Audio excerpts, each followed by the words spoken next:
നമസ്കാരം. സോളാർ തട്ടിപ്പിൻ്റെ വ്യാപ്തി ഓരോ ദിവസവും പുറത്തു വന്നുകൊണ്ടിരിക്കുകയാണ്.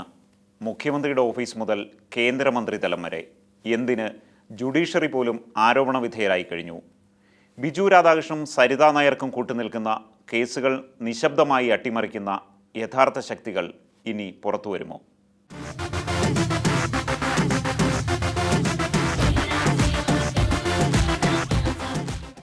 ജൂൺ 3 തിരുവനന്തപുരത്തെ വീട്ടിൽ നിന്ന് ലക്ഷ്മി എന്ന സരിതാ നായരെ പോലീസ് അറസ്റ്റ് ചെയ്യുമ്പോൾ ഇത് വെറുമൊരു സാമ്പത്തിക തട്ടിപ്പ് കേസ് മാത്രമായിരുന്നു. പെരുമ്പാവൂർ സ്വദേശി സജ്ജാദിൽ നിന്ന് 40 ലക്ഷം രൂപ തട്ടിയെടുത്ത കേസ്.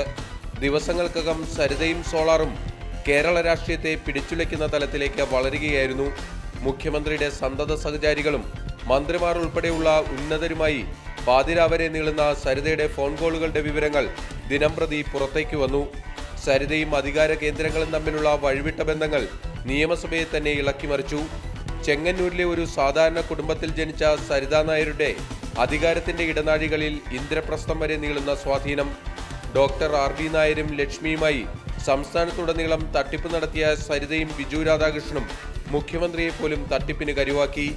സോളാർ കേസിൽ ഇതുവരെ പുറത്തുവന്നതിലും എത്രയോ വലുത് ഒളിഞ്ഞുകിടക്കുന്നു. അധികാരം കൈയാളുന്നവരുടെ ദൗർബല്യങ്ങൾ മുതലെടുത്ത് സരിതയും ബിജുവും തട്ടിയെടുത്തത് എത്ര കോടികൾ. നാണക്കേടുകൊണ്ട് പുറത്തു പറയാൻ മടിക്കുന്നവർ നിരവധി. പണത്തിന്റെ ഉറവിടം ബോധ്യപ്പെടുത്താൻ കഴിയാത്തതിന്റെ പേരിൽ പരാതിപ്പെടാത്ത മറ്റൊരു വിഭാഗം. ആട് തേക്ക് മാഞ്ചിയം പോലെ നിരവധി സംഘങ്ങൾ മലയാളികളെ പറ്റിച്ചിട്ടുണ്ട്.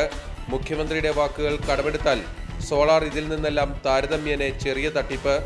തട്ടിയെടുത്ത തുകയുടെ വലിപ്പമല്ല, അധികാര കേന്ദ്രങ്ങളെ തട്ടിപ്പിനായി ഉപയോഗിച്ചതാണ് മറ്റ് തട്ടിപ്പുകാരിൽ നിന്ന് സോളാർ തട്ടിപ്പിന്റെ ഗൗരവം വർദ്ധിപ്പിക്കുന്നത്. ഏത് തട്ടിപ്പിനും വിശ്വാസ്യതയുടെ ഒരു മുഖം വേണം. ബിജു രാധാകൃഷ്ണനും സരിതാ നായർക്കും ഈ തന്ത്രം നന്നായി അറിയുകയും ചെയ്യാം. പല ഉന്നതരും അറിഞ്ഞും അറിയാതെയും ഈ തന്ത്രത്തിൽ വീഴുകയും ചെയ്തു. 2011 ജനുവരി 11 കൊച്ചിയിലെ ഡ്രീം ഹോട്ടൽ ഇരുവരും ചേർന്ന് ലക്ഷങ്ങൾ മുടക്കിയാണ് പരിസ്ഥിതി അവാർഡ് നിശ സംഘടിപ്പിച്ചത്. പരിസ്ഥിതിയുമായി യാതൊരു ബന്ധവുമില്ലാതിരുന്നിട്ടും പലരും അവാർഡ് വാങ്ങാൻ തിരക്കുകൂട്ടി. വാസ്തവത്തിൽ ഈ അവാർഡ് നിശയാണ് ഈ രംഗത്ത് കോടികളുടെ തട്ടിപ്പിന് വഴിവെച്ചത്.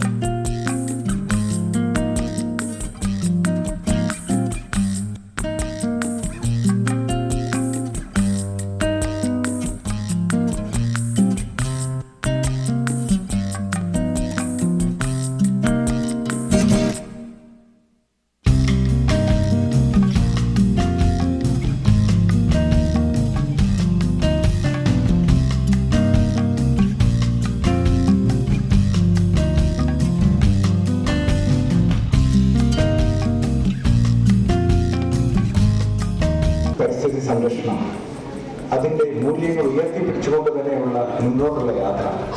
ഇതിനുവേണ്ടി ത്യാഗങ്ങൾ ഏകദേശം 30-35 വർഷമായി ത്യാഗങ്ങൾ സഹിക്കുന്ന അനേകം പരിസ്ഥിതി പ്രവർത്തകർ, മേധാ പട്കരയിലും സുഗതകുമാരിയിലും ഒത്തിരി പേർ നമ്മുടെ ഈ കൊച്ചു കേരളത്തിലും കൊച്ചി ഇന്ത്യയിലുമുണ്ട്.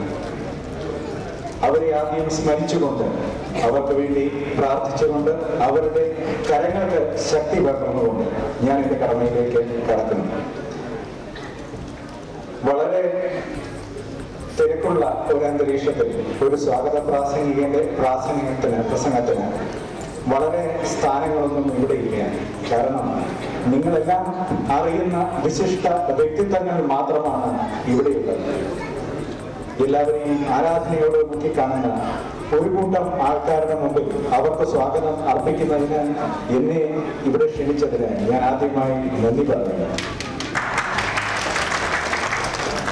1987 അമേരിക്കയിലെ ബർമണ്ടിൽ സ്ഥാപിതമായ Team Solar, doctor Robert Stephens, doctor Paul Hitman, doctor John Feskan തുടങ്ങിയ പ്രതിഭാശാലികളായ ശാസ്ത്രജ്ഞന്മാരുടെ സംയുക്തമായ പ്രവർത്തനത്തോടുകൂടി ഏകദേശം 21ഓളം പേർ ചേർന്ന് രൂപകൽപ്പന ചെയ്ത ഒരു പ്രശസ്തമായ സംഘടന ഇന്ന് ഏകദേശം 180ഓളം ബ്രാഞ്ചുകളോടുകൂടി, അതായത് വേൾഡിൽ മൊത്തം 180ഓളം ബ്രാഞ്ചുകളോടുകൂടി 80ഓളം സോണൽ ഓഫീസുകളോടുകൂടി ഇന്ത്യയിൽ 16 സോണൽ ഓഫീസുകളും 36 ബ്രാഞ്ചുകളുമായി നിലനിൽക്കുന്നു.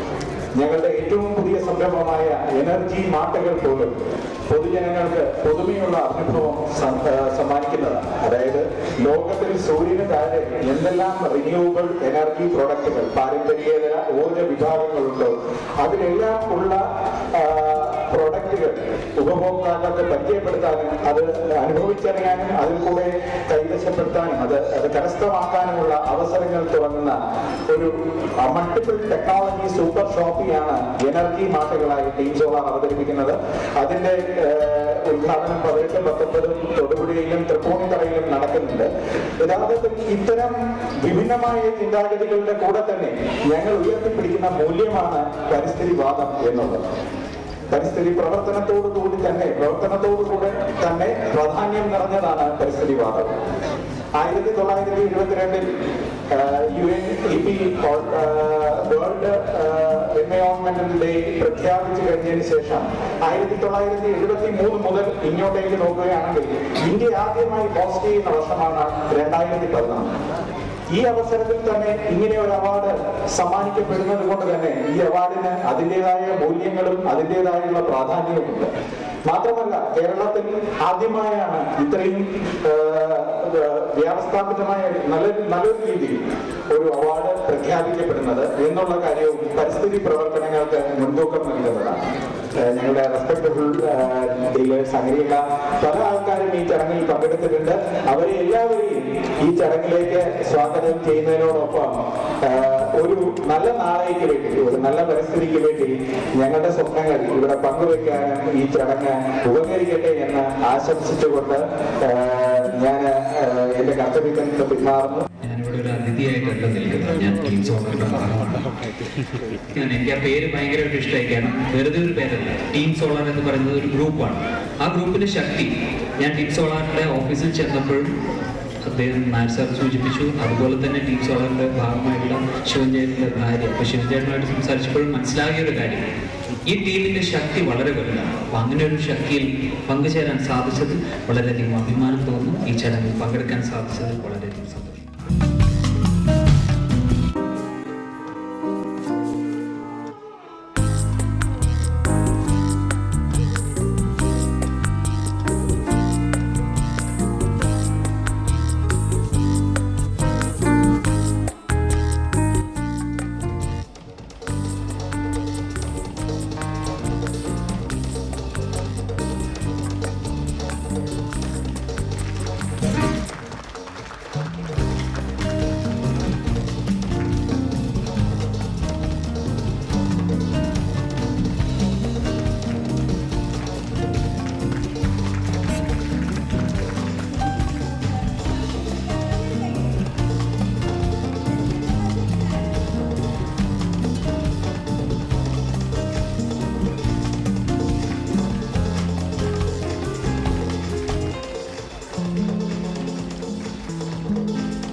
ഞാനൊരു പരിസ്ഥിതിവാദിയല്ല, ഒരു പരിസ്ഥിതി സ്നേഹിയാണ്.